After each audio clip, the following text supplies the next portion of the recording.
The Maduro cigar. There are, generally speaking, only two types of cigars, natural and Maduro.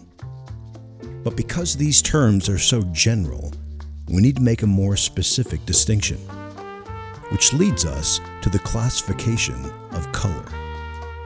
Cigars could be any color from pale green down to midnight black. The pigment coming from how much sunlight or tanning the leaf has received during its growing season, and the amount of fermentation during the process of the tobacco's curing. Green cigars get no fermentation.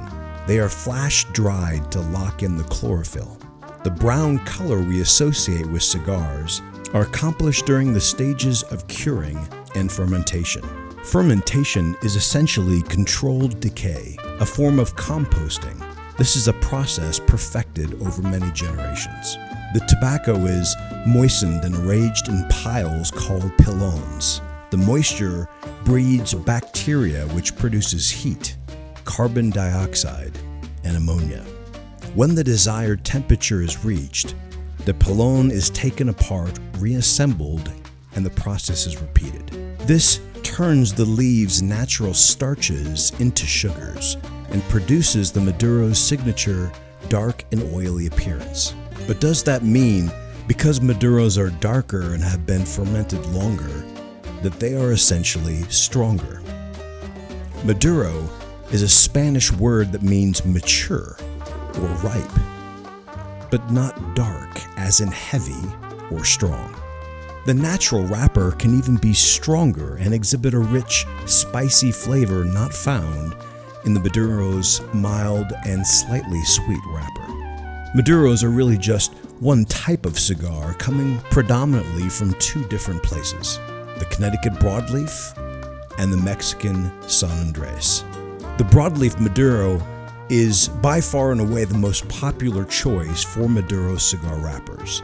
Known for its meaty and somewhat toasty sweet taste, it's grown primarily in the Connecticut River Valley, or with Connecticut seeds grown in Ecuador. It has a thick, rugged quality and produces a creamy, silky, and naturally sweet cigar.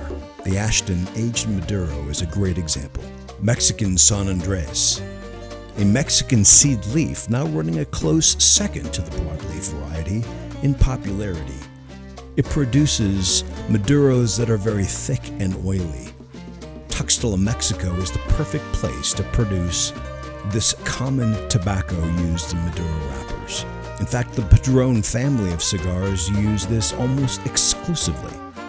A bold taste, spice, and slightly sweet chocolate, leather, and earth.